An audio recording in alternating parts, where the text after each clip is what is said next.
Chet for some bullet points on Jeffrey Epstein, and it pulled up some interesting stuff, like the timeline. It's pretty interesting. I watched that. You watch so many documentaries, and it talks about how he's the sexual predator, and how he was doing all this stuff to blackmail people. But then I was listening to one today that said, really, he was funneling money for a lot of big names.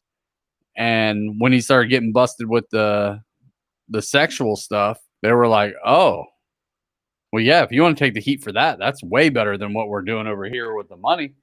Because with the money, he was like, they were making comments like he was funneling money for Israel and like doing all sorts of stuff like that. And anytime they wanted dirty money, they were going through him to fund it.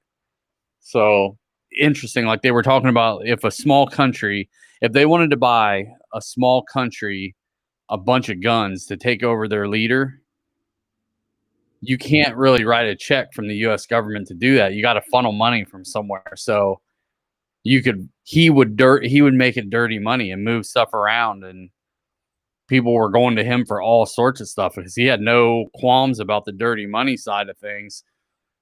He actually got in trouble when he first started working at this bank. He would get in trouble for little things here and there, and they would just write it off. And then he started making some real powerful friends, and they started doing all sorts of stuff. And then people just started trusting him with all sorts of money, big amounts of money, down to like weird stuff. Like they bring up Lex Wexner, the guy from here in Ohio. They bring his name up a lot because he pretty much signed over all his money and power of attorney to him. So I wonder who Epstein's first big person was that he had. I think it was Lex Wexner. Yeah. He's the one that started the can't remember the exact brand. Victoria's Secrets, Bath and Body Works, Gap, like all that whole thing. So that's a little creepy in itself. The whole Victoria's Secret started by a man, and then you got to find out that this man is good friends with Epstein. Yeah.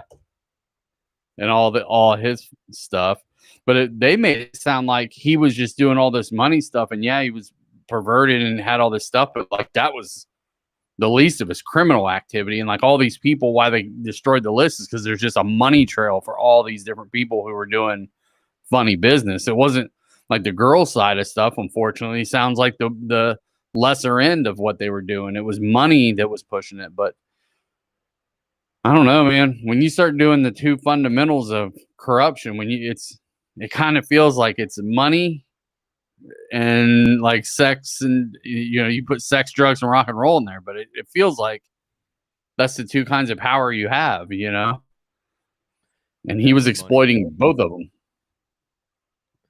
Yeah, definitely money. Money runs everything. Yeah. So you have see it with politics, you see it with sports, everything. Yeah. So, the podcast I was listening to made it really clear that he was doing a lot of business with a lot of people, moving money around. They made reference to these retired leaders, these prime ministers, which would be like the equivalent of our presidents, which he did over here. He set up a big fund that money was going in and out of, that they pumped in a ton of money, and then these ex-presidents would come over and take leadership lessons in America, and they would pull money out of that fund to go there or put money in. So it was like a big laundry of money where they could come in, and if there was, corruption in any way, you could donate to this fund. Then these leaders would show up and get paid out of it. Like, it's just a dirty game. A dirty game, man. Just all about moving money around. They were saying that big New York townhouse that he had, the one that got raided, that was owned by Lex Wexner, and that like he signed all this stuff over to him. Like, that's pretty crazy.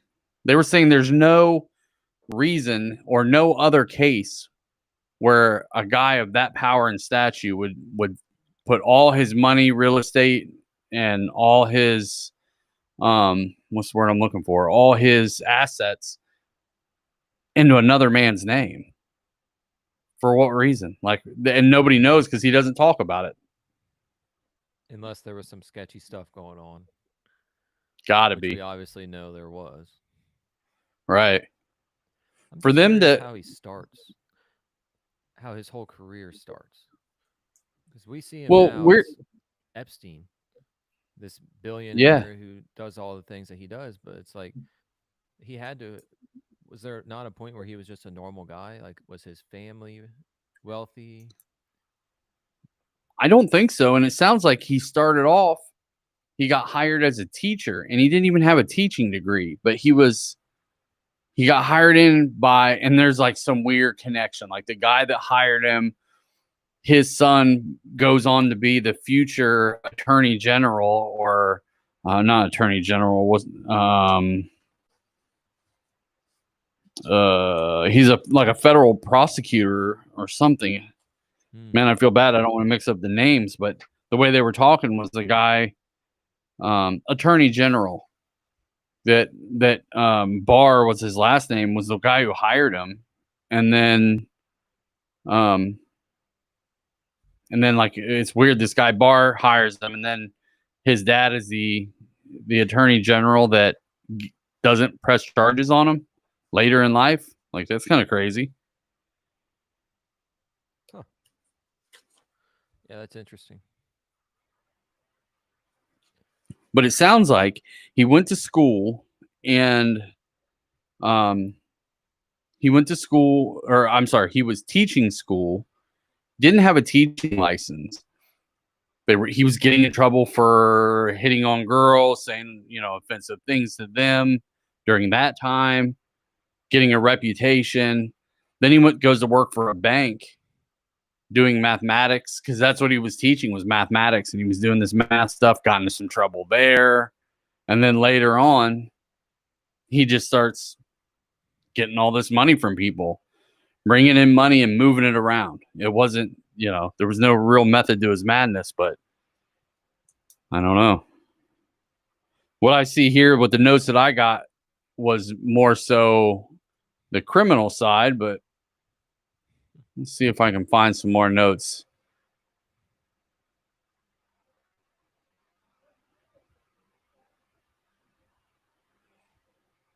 Yeah. It looks like he started getting in trouble and people started suing him, like little civil suits and stuff like that for these girls. But the sad part was, or I won't even say the sad part was, the sad part is these girls are getting foreshadowed by all this big story, and then you see guys like Diddy, who just came out and was found innocent. And then you get the Epstein cases that now that's closed. Well, what does that do for all those young ladies that came out and said, hey, there was a problem, I was assaulted?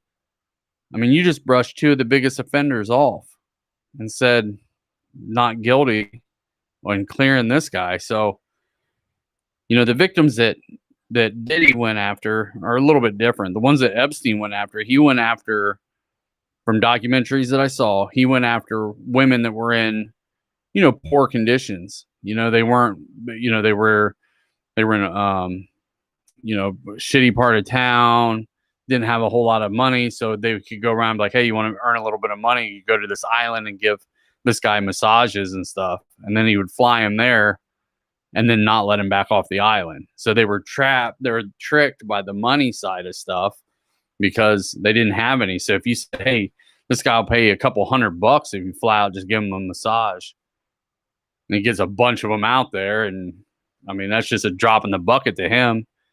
Even if he paid $1,000 to 50 girls, that's not really breaking the bank looking at some of the money that I'm seeing here. But to them, that's a big deal. And then for what they had to go through, and they get trapped on this island, can't get off, Yeah, they would just scary stuff. Use money to take advantage of them. Yeah. Yep. And like At you least said, to bring him in, money to bring him to the island, and then, or I mean, he was getting in trouble in Miami at his mansion there, his penthouse in New York. I mean, they had the one girl who was in New York at his penthouse, and Prince Andrew. I mean, royalty from another country was over, and this girl, you know, this girl says she was assaulted and all that stuff, and that poor girl, unalived herself from all this stuff recently, and that's horrible. And the people that are involved are, now they're just erasing the fact that anything happened now. Like from our highest levels, they're like, yeah, just nothing happened. Don't worry about it. So that's weird. do you think there's anyone that was involved that is innocent, involved with Epstein at all, with the money side of things, or was even friends with him? Because you see all these huge names, and it's like people say that about Lex Wexner. Yeah, he was close to Yeah. Jeffrey Epstein, but he's innocent. He hasn't done it. He didn't do any of that weird stuff that he did. It's like, Well, I mean, think of it like this. If you had a friend, I won't even say a friend because it doesn't seem like they're friends, they're clients. Right. So if you had a person that was investing your money and he's like, yeah, you want to come out to my house, you get out there and you're like, man, it's kind of weird. These girls are a little young. It's kind of creepy. Not my cup of tea, but I'm not going to come in here and whip out a siren and badge and arrest everybody. I don't know what the hell's going on. This isn't my cup of tea, but this guy makes me, he makes me 18% yearly on my investment. I'll come to the barbecue and then I'll go home. Probably tell some people like, man, there's some weird stuff going over there. So to answer your question, maybe he doesn't have a whole lot of friends, but he has a whole lot of acquaintances and clients. yeah, but it also comes down to if you're not gonna say anything to anyone and you are aware of certain weird things that are going on, you almost are guilty in a sense. Yeah. Regardless. Well, what if you go there and you're seeing what if here's a scenario. Your money, you get a financial advisor, financial guy, right? And that'd be him. Old, Jeffy. Jeffy calls you, says, hey, you want to come over to this party? I'd love to, I want to talk to you about some business. Come on over. You show up there and you're like, hey, I don't like what I see here. But you start looking around the room and you see ex-presidents and stuff like that there. You see the Clintons there. You're like, well, they should be blowing the whistle more than me. Or there was a laundry list of celebrities, officials, stuff like that. You would think, well, if they're not saying anything, do I want to say anything? Like I could get in trouble for saying something, and not trouble like in the law, but like all of a sudden you can't, Well, they have power. Yeah. That when the power comes in, all of a sudden your bank account's frozen or something weird, Yeah. If you have a family at home, you don't want to risk anything happening to them. That's what would be going through my mind. Yeah. I'd be thinking, hey, look, if I go and tell the authorities on this guy, I'm not only telling on him, I'm telling on this person, and this person. And they're all not going to be put in jail. So someone's going to be out, and someone's going to be able to get to me and my family in one way or another. And not just talking about physical harm, but, they can make me get fired from my job or do anything. Yeah.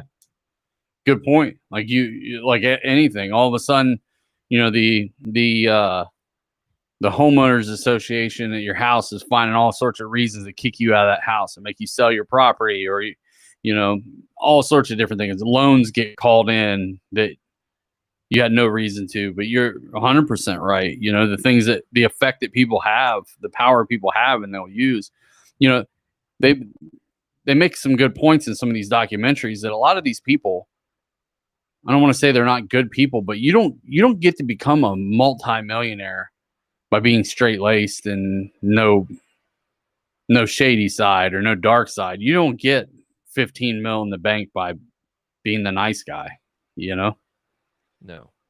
You want to be the nice, clean guy. I don't know. It's not, I don't want to knock anybody who's out there doing great work, but usually once you hit a certain level, there's some cutthroatness that goes into that. And maybe so, showing up and saying, all right, there's a party here, there's probably drugs involved, I'd imagine. The girl things, the girl, if it looks like a middle school dance, it's probably not legit.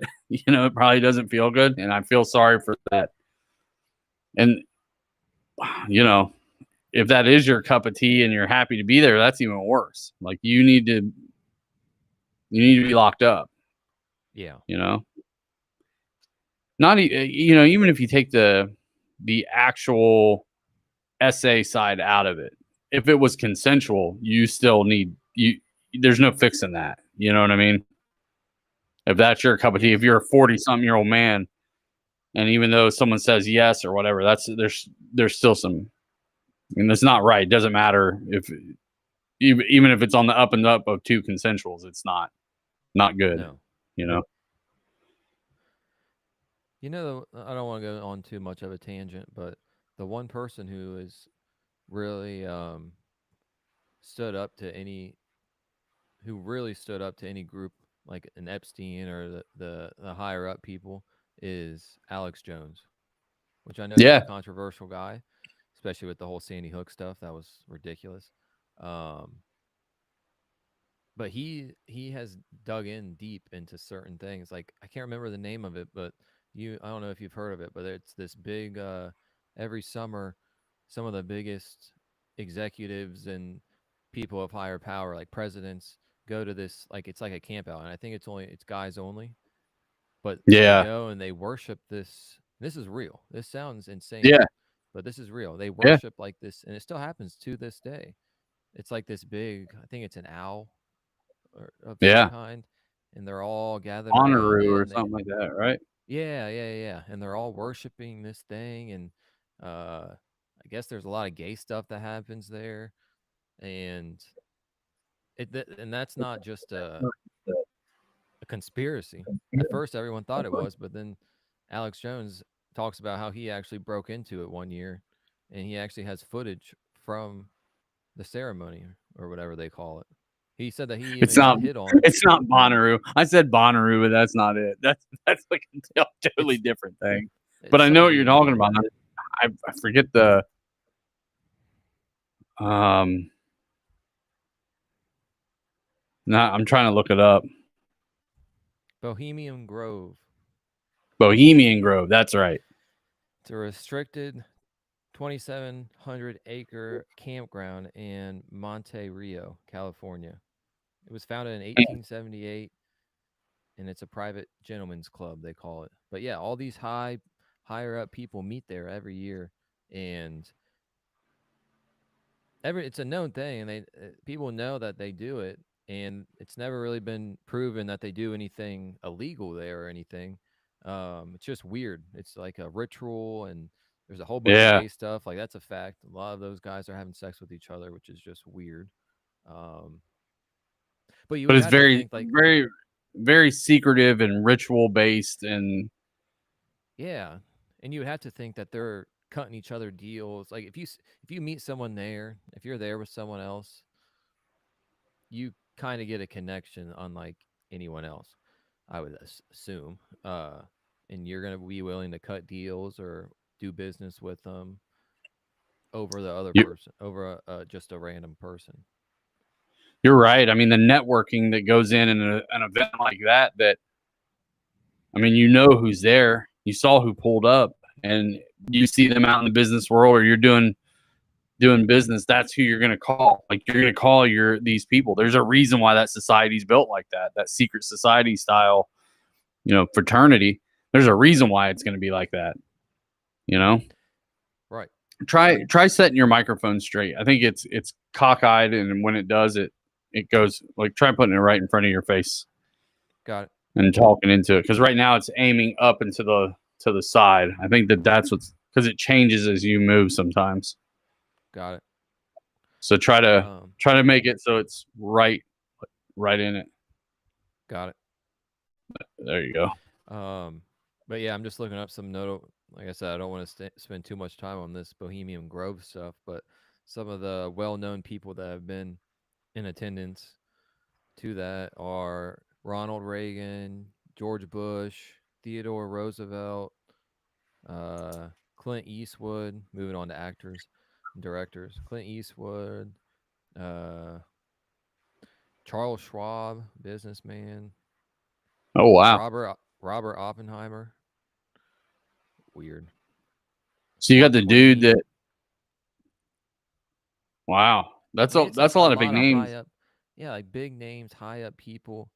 And I'm not saying that all those people are going there and doing butt stuff with other guys, but they're there. They're there. I mean, you know what goes on there, and the fact that you're even willing to go kind of tells a lot. Yeah, a lot of big name conservatives are there when you get like the Ronald Reagans and the Bushes and stuff like that. Oh yeah. But I think there's all sorts of secret societies like that, and I think you nailed it when you say that. They network, they do business together, they feed each other because they're part of that group, and it's part of the understanding of the network or the fraternity that they all scratch each other's backs here, and that's why they do it, is so they can keep the money together. It'd be like any other club, you know. Yeah. And that Alex Jones, like he said, he says just enough to make people kind of turn their heads a little bit, but he's right. He was right about a lot, except for that, the whole Sandy Hook thing. That was dead wrong, or I don't. That's a horrible way to say that. I'm sorry, but he was completely wrong to say that. Even if you believe that, that's one that you should probably just keep to yourself. If that's what you really believe, you're going to hurt some people that way. It was bad. I just watched a Yeah. documentary on that. I don't know if you've seen that. I can't remember if it's on Netflix or not. It's called Alex Jones versus the Truth, or The Truth versus Alex Jones. It's all about the Sandy Hook stuff, and it's bad. I mean, the stuff. Is I it? didn't know. I didn't know the full extent. I knew he said it, and there was that, but I mean, he went Oh, in on it bad. he went hard in the paint on that one. Like he bought in and he believed what he saw. But I'm not going to say he's right. But man, there's so much misinformation out there that they make it easy for people like that. They make it easy to be like, wait a minute, I think I saw that person at another event, and stuff like that. They make it so easy, and the news, makes it real easy. They do recycle footage and stuff like that just to prove their point, even if they're not doing it on purpose to try to misdirect somebody. They'll reuse footage that stock footage to help make the story. No one's gonna. I mean, how many pictures of flash floods, going down a road and destroying everything? They could pull one out if it helps make the story. If they didn't have a real good one of the latest storm, they might be able to pull something out of the vault and no one would ever notice. And if you do that with tragedies and other things like that, who's really fact checking you on it? Yeah, well, it's like the whole Joe Rogan whenever he had COVID, where they literally put a Yeah, picture up of him and they put a filter on it to make him green. yeah. I don't know if you saw that, but whenever he had Oh COVID, it yeah, was like, yeah, and they literally, he talks about it, how they literally changed the color of his skin to look green for whatever reason, yeah, as they were saying, oh, he's taking horse dewormer, he's crazy, he's gone crazy. yeah. You can't trust the news. And, well, you can't trust anything. I mean, there's so much information, and I'm not a conspiracy theorist that believes that you can't trust anybody or anything. But boy, they don't make it easy. There's a lot of facts that show that people do misinformation as much as they do real information. Which leads me to the next question. Do you think that there's a chance that a lot of this Epstein and Diddy stuff that is all over the news is meant to distract us from the other terrible things that are going on?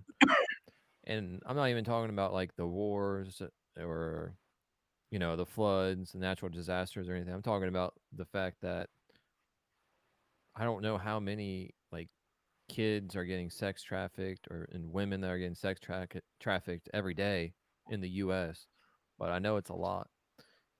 Like, shouldn't we be Yeah. putting all of our attention and energy onto that stuff that we can actually fix rather than, not that the Epstein and Diddy stuff isn't terrible, but it's like we can focus on what's going on right now rather than focusing on Diddy and Epstein, things that are just in the past that we can't change. See, I feel like it's all connected. Like I feel like, you know, for them to come after Diddy and the way that they did, and I'm not saying he's innocent in any way. He was found innocent. That's totally different than what's going on out there. But I feel like it never fails that there's these really, really rich and powerful people who do these kind of things. And where does that money come from? And sometimes I feel like it's a flex, like that when he gets in trouble or this person gets in trouble, that person gets in trouble. I feel like there could be a, you know, the conspiracy theorist in me says that there could be a collective out there that's kind of showing people, hey, you're getting a little dangerous out here. You're getting a little carried away. We pumped you full of cash. We're getting what we want. You're getting what you want, but you're getting a little carried away here. This is our power, and this is what we can do. You know, I can take this away from you. Right. Because I mean, I could get long winded on this subject, but I do believe it's kind of weird that there's some people that get the money put behind them and the power and the machine, you know, especially in the celebrity world. You know, like look at like Justin Bieber. Like that dude was making so much money. People were lining up to put money behind him to feed the machine. Taylor Swift is not that good of a singer that she should be the top person, you know? Or like the Beyoncés of the world. Like they fund her very heavily. The machine gets behind her because she generates so much cash, but there's such a machine behind her that you can't, it's hard to find bad things written about her because they go on the attack. You don't find bad pictures of her. They go on the attack and take them off, except for that one picture. She's like dancing in one. She looks like a demon in it. But I mean, they really put a lot of money behind people, you know? And I don't know. I just think that it's really amazing how people can get this backing or they get there's singers out there that are really good and they don't get the push, maybe because they don't play ball or whatever. But what did you trade? Yeah. You know, I got a good example that like Katy Perry, for instance, she was singing like church songs and stuff like that. She's from a very religious family. Her very first song that got her famous was I Kissed a Girl. Like, what did you trade to get the money there?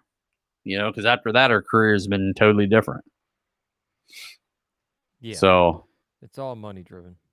And here's a statistic too on human trafficking. It's a $1 billion enterprise.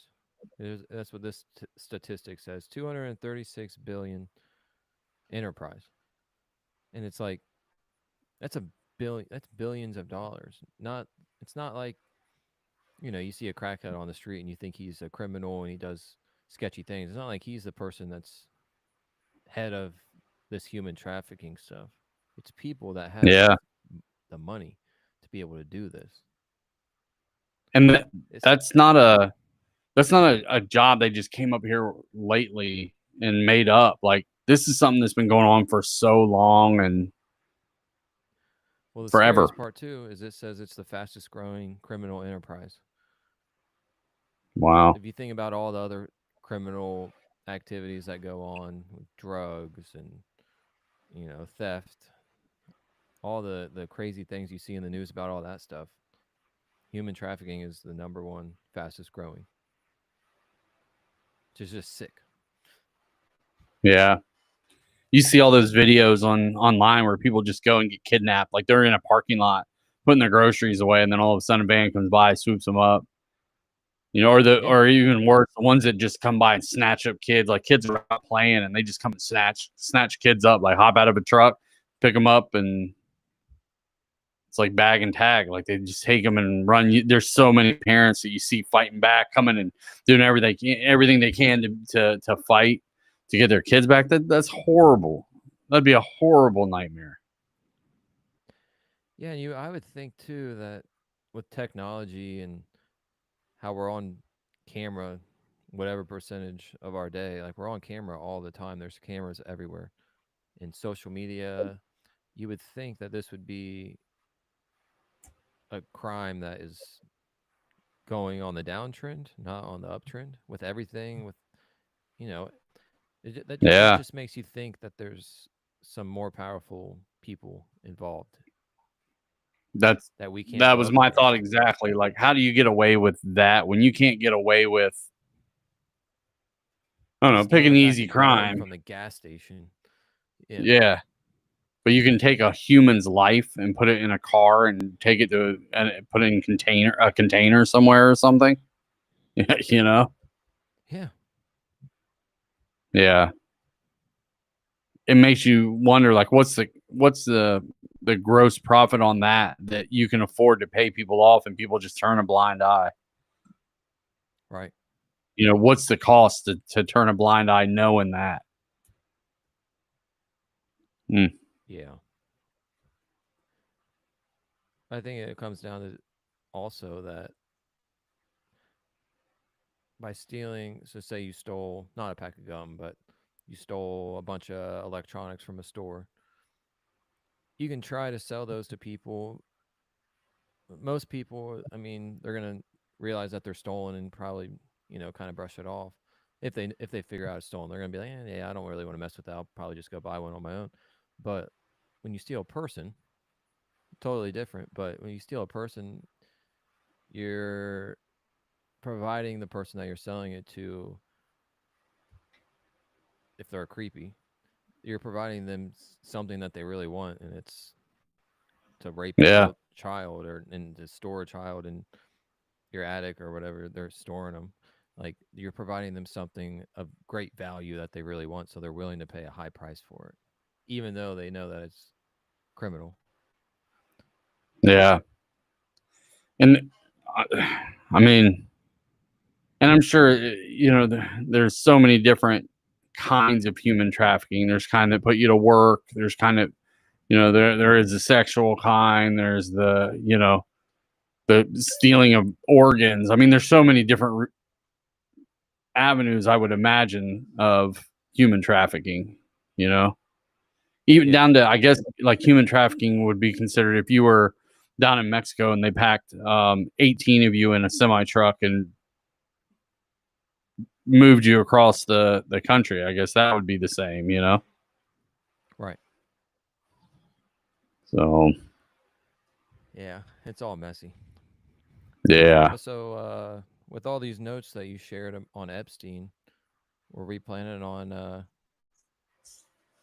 having a detailed podcast talking about like a podcast that build off of each other of his life? Is that what you were planning on doing, or was this just for I just printed it discussion? for the information, Yeah.